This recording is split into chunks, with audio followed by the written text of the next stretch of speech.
మొత్తం మీద ఇవాళ బీసీ రిజర్వేషన్లకు సంబంధించి బీసీలకు స్థానిక సంస్థల్లో 42% రిజర్వేషన్లకు సంబంధించిన అంశం సుప్రీంకోర్టులో విచారణ జరగనుంది. దీనిపైననే ఉత్కంఠ రేగుతుంది. తర్వాత రకరకాలుగా వాదనలు వినిపిస్తూ ఉన్నాయి. కొంతమంది ఆల్రెడీ సుప్రీంకోర్టుకు పోయినరు. అంటే అసలు యాక్చువల్గా వీళ్ళు ఏది 29 తారీఖు పోతే 1 తారీఖు నాడు అది లిస్ట్ అయితే తర్వాత ఇట్లా మొత్తం మీద ఇవాళ విచారణ ఉన్నది. దీనికి సంబంధించిన అంశం నిన్నటి దాకా అంటే మొన్న సాయంత్రం దాకా బయటకు రాలే. ఏది ఏమైనప్పటికీ బీసీలకు సంబంధించి స్థానిక సంస్థల్లో 42% రిజర్వేషన్ ఇస్తారా? దీనికి సంబంధించినటువంటి జీవో ఇచ్చింది కదా ప్రభుత్వం. మరి జీవో నిజంగా పాస్ అవుతుందా? జీవో నెంబర్ 9 అంటే క్వశ్చన్ మార్కు. ఇప్పుడు గ్రామాల్లో ఎవరైతే సర్పంచులకు ఎంపీటీసీలకు ఈ రిజర్వేషన్ వర్తిస్తుంది అని చెప్పేసి ఇప్పుడు ఇచ్చినటువంటి రిజర్వేషన్ ఏదైతే ఉందో ఆ రిజర్వేషన్ ఉంటుందా పోతుందా అనే దానిపైన ఇప్పుడు ప్రధానంగా చర్చ జరుగుతూ ఉంది.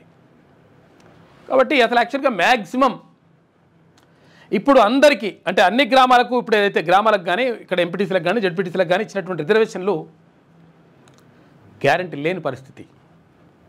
ఎందుకంటే సుప్రీంకోర్టులో ఒకవేళ 42% రిజర్వేషన్కి సంబంధించి సుప్రీంకోర్టు ఓకే చెప్తే ఇక్కడ హైకోర్టు కొంతవరకు అవకాశం ఉండే, కానీ సుప్రీంకోర్టులో అంత ఈజీగా ఉండదు లెక్క. ఎందుకంటే ఒకవేళ ఇది సుప్రీంకోర్టులో కనుక ఈ కేసు రిజర్వేషన్ ఇస్తూ తీర్పు చెప్తే ఇది దేశవ్యాప్తంగా అందరికీ వర్తిస్తుంది. కాబట్టి సుప్రీంకోర్టులో చెప్పేటువంటి అవకాశం లేదు. పెద్ద లాయర్లనే పెట్టినరు. ఎవరు?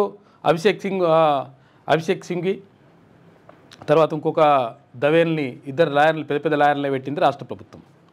లాయర్లు పెట్టినా కానీ ఆ కేసులో దమ్ము ఉండాలి కదా. అది ఇప్పుడు ఏం చేయాలి అసలు యాక్చువల్గా ఎవరన్నా కోర్టుకు పోకుండా ప్రయత్నం చేయాలంటే ఇప్పుడు అది ఎవరి స్వేచ్ఛ వాళ్ళకు ఉంటుంది. మనం కోర్టుకు పోవద్దని చెప్పడానికి కూడా వెళ్ళలేదు. కానీ కోర్టుకు వెళ్ళినరు, అయిపోయింది లెక్క. ఇవాళ సుప్రీంకోర్టులో మొత్తం మీద 42% రిజర్వేషన్కి సంబంధించి బీసీలకు ఉంటుందా పోతుందా? ఇదే కాదు, ఇంకా యూనివర్సిటీలలో కూడా ఎట్లిస్తారు, తర్వాత ఇక్కడ విద్యా ఉద్యోగాల్లో ఎట్లిస్తారని చెప్పేసి కూడా దాని మీద కూడా కథ నడుస్తూ ఉంది. కాబట్టి బీసీలకు రిజర్వేషన్ ఇచ్చే కాడ కళ్ళు మండుతూ ఉన్నాయి కొంతమందికి. ఇదంటే అట్టెట్లా మాట్లాడతారు, ఇట్టెట్లా మాట్లాడతారు, ఏమైందిరాపై నీకు ఏమైంది? ఇప్పుడు నిజంగా ఒకవేళ రిజర్వేషన్ ఇస్తే తప్పేమున్నది? 62% ఉన్నటువంటి ప్రజలకు 42% రిజర్వేషన్ ఇస్తా అంటే కళ్ళకు మంట ఎందుకు అని చెప్పేసి అడుగుతూ ఉన్నది బీసీ సమాజం. కానీ దీనికి సంబంధించి మాట్లాడరు.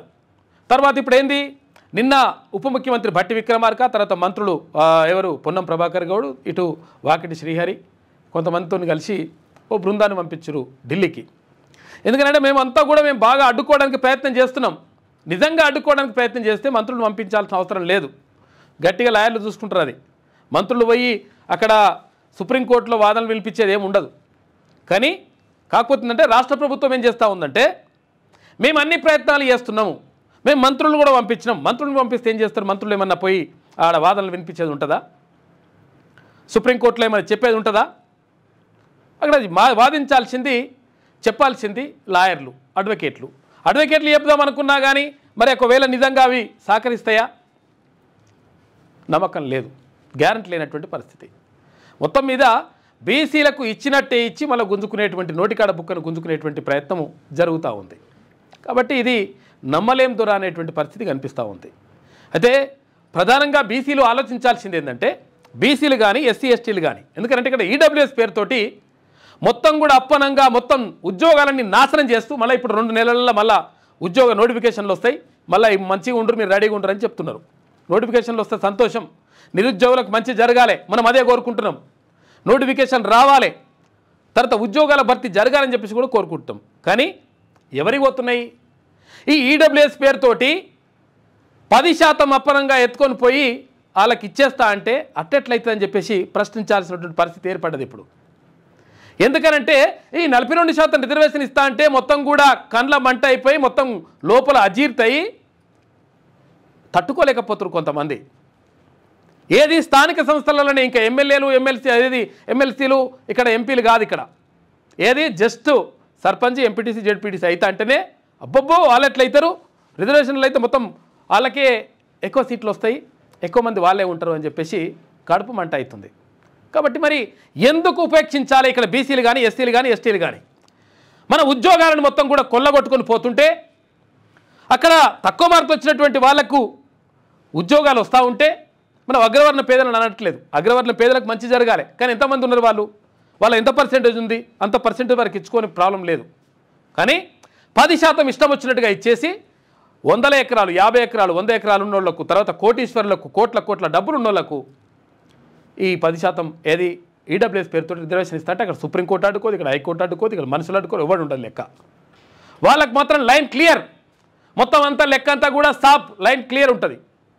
కానీ బీసీలకు సంబంధించి వచ్చినప్పుడు అరే అట్టెట్లయితుంది, ఇది రాజ్యాంగానికి విరుద్ధం, ఇది చట్టానికి విరుద్ధం, ఇట్లా మొత్తం పెది ఈ స్లాబ్ దాటొద్దు, నీ స్లాబు మన్ను మశాడు ఓడి పెట్టిందిరా నాయన స్లాబు, ఇగో ఇట్లుంటుంది అనమాట. కాబట్టి ఒక్కడే పని చేయాలి, ఇంకేం అవసరం లేదు. ఇక రిజర్వేషన్లు గ్యారెంటీ లేని కథ ఇదంతా కూడా ఒక డ్రామా నడుస్తూ ఉంది. రేపు ఏమంటారు, రేపు వచ్చి ప్రకటన చేస్తారుగా, ఇవాళ అయిపోతుంది, ఇవాళనే తెలిసి తేలిపోతుంది లెక్క. ఎల్లుండి మళ్ళీ ఇంకా హైకోర్టులో కూడా ఉన్నది, ఇవాళ లెక్క తేలిపోతుంది సుప్రీంకోర్టులో. తేలిపోయినాక మేము చాలా ప్రయత్నం చేసినా కానీ ఏం చేయలేకపోయినాం. మేము అన్ని విధాలా ప్రయత్నం చేసినాం బీసీలకు రిజర్వేషన్ ఇద్దామని. కొంతమంది కావాలని చెప్పేసి ఇవ్వకుండా అడ్డుకున్నారు. కాబట్టి పార్టీ తరఫున మేము 42% రిజర్వేషన్, 42% మలిచిపెట్టుకోరు పార్టీ తరఫున ఇచ్చేది.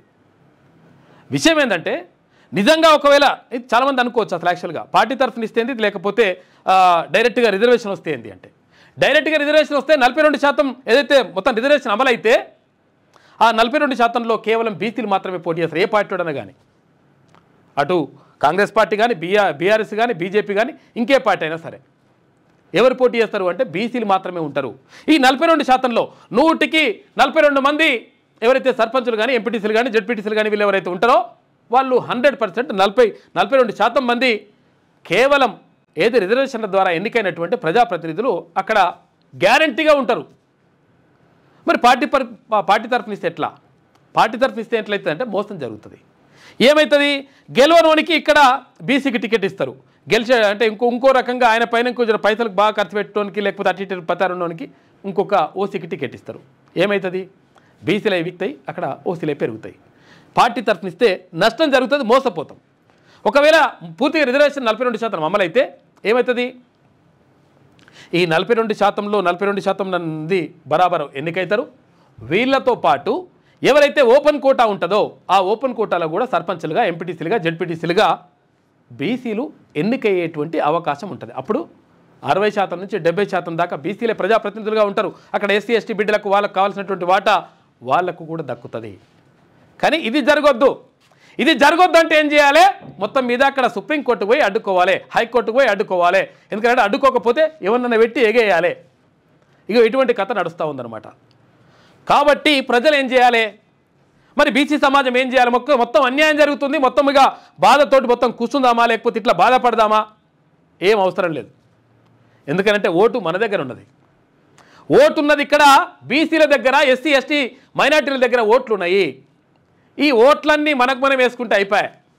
ఎవడని ఉండడని బీసీ గెలవాలి, ఎవడని ఉండనని అక్కడ ఎస్సీ ఎస్టీ బిడ్డలు గెలవాలి అని చెప్పేసి ఒక ప్లాన్ చేసుకుంటే క్లియర్గా బరాబర్ లెక్క తేలిపోతుంది. ఎందుకంటే ఓట్లు మన దగ్గర పెట్టుకొని సీట్లు వాళ్ళని అడగడం ఏంది? కాబట్టి అది తేల్చుకోవాల్సినటువంటి అవసరం ఉన్నది. ఎందుకంటే ఇవాళ సుప్రీంకోర్టులో ఎట్లకైనా ఇప్పుడు ఎంత అవుతుందో 12 గంటల వరకు మా 1 గంట దాకాను ఎప్పుడో మొత్తం మీద ఖతం అవుతుంది కేసు. మరి అని కూడా సాయంత్రం లోపల ఈ కేసు లెక్క తేలిపోతుంది. లెక్క తేలిపోయిన తర్వాత మేము చాలా ప్రయత్నాలు చేసినాం, ఇవ్వలేకపోతున్నాం, కాబట్టి పార్టీ తరఫున ఇచ్చేస్తామని చెప్పేసి ఇటువంటి డైలాగులు కూడా మళ్ళీ వస్తాయి. కాబట్టి అప్రమత్తంగా ఉండండి ప్రజలారా. ఎందుకంటే రిజర్వేషన్ ఉన్నా లేకపోయినా ఓపెన్ కోటా ఉంటుంది కదా, ఓపెన్ కోటా మొత్తం బీసీలదే, క్లియర్ అదే రాసేసుకొని. ఓపెన్ కోటా మొత్తం ఎవరిది కావాలి? బీసీలది కావాలి. ఇంకా కొన్ని చోట్ల ఎస్సీ ఎస్టీ మైనార్టీ బిడ్డలది కావాలి. లెక్క తేలిపోతుంది. కలిసి ఓట్లు వేసుకుంటే బరాబర్ గుద్దితే ఎక్కడ ఏం పడాలనో అది పడుతుంది లెక్క. దమ్మున్నోడే దుమ్ములేలు పెడతాడు. కాబట్టి దమ్మున్నటువంటి మనుషులం కాబట్టి, దమ్మున్నటువంటి లెక్క కాబట్టి, ఎందుకంటే మంది బలం మస్తుకున్నది కాబట్టి, ఇట్లా ఓట్ల ద్వారానే ఎన్నుకునేది కాబట్టి ఓట్లు వేసుకుంటే లెక్క తేలిపోతుంది. ఇంకట్లా కాకుండా అయ్యో ఎట్లా ఏం అవసరం లేదు దానికి. ఎందుకంటే వాళ్ళు ఇవ్వమంటే ఇయ్యరు, గుంజుకోవాలి. అడుక్కుంటే మన ఆకలి తీరదు, గుంజుకుండామురు అని చెప్పేసి గద్దర్ అంటాడు. గద్దరన్న ఇక్కడనే పాట పాడాడు పాపం ఆయన అకాల మరణంతో, కాకపోతే ప్రజల గుండెలలో ఉండిపోయిండు. అడుక్కుంటే మన ఆకలి తీరదు, ఏం చేయాలి, గుంజుకోవాలిరా, తీసుకోవాలి, గుంజుకోవాలి అంతే బిడ్డ, లేకపోతే ఇది నడుస్తట్లేదు లెక్క అని చెప్పిండు. కాబట్టి బీసీ ప్రజలు కానీ ఎస్సీ ఎస్టీ మైనార్టీలందరూ కూడా చేయాల్సింది ఏంటి అంటే, ఓటు అనే ఆయుధం మన చేతులు ఉన్నది కాబట్టి ఎవడో ఇక రిజర్వేషన్ ఇవ్వాలి ఏం ఇవ్వాలో కాదు, బరాబర్ మనోడవడో మందోడవడో చూసుకోవాలి, గుద్దుకోవాలి అంతే లెక్క. ఆటోమేటిక్గా లెక్క సెట్ అయిపోతుంది. కాబట్టి దాని మీద ఉంటే మంచిగా ఉంటుంది. ఇక చాలా విషయాలను మనం మాట్లాడుకుందాం. బాధ అనిపిస్తుంది, ఎందుకంటే జస్ట్ సర్పంచ్ ఎంపీటీసీ జడ్పీటీసీలు అయిదామంటేనే, కొంతమంది అయిదామంటేనే వాళ్ళ కడుపు మంట, కాళ్ళ మంట, తర్వాత లోపల అజీర్తి చేస్తుంది అంటే చూసుకోరు, ఒకసారి అర్థం చేసుకోరి. అంటే దాన్ని కూడా జీర్ణించుకోలేకపోతా ఉన్నారు. మరి ఎందుకు వేయాలి ఓట్లు వాళ్ళకు, ఎందుకు వాళ్ళని గద్దె పైన కూర్చోబెట్టాలి, ఎందుకు ఎమ్మెల్యేలను చేయాలి, ఎందుకు ఎంపీలను చేయాలి, ఎందుకు ఎమ్మెల్సీలను చేయాలి, ఇవన్నీ ఎందుకు వేయాలి? మనం ఒక్కసారి ఆలోచించుకుంటే లెక్క తేలిపోతుంది. ఎందుకంటే వడ్డించేటోడు మనోడు ఉంటే లెక్క బరాబర్ ఉంటుంది. మీ వ్యాపారం అభివృద్ధి కావాలని కోరుకుంటున్నారా? అయితే వెంటనే క్యూనస్ని సంప్రదించండి.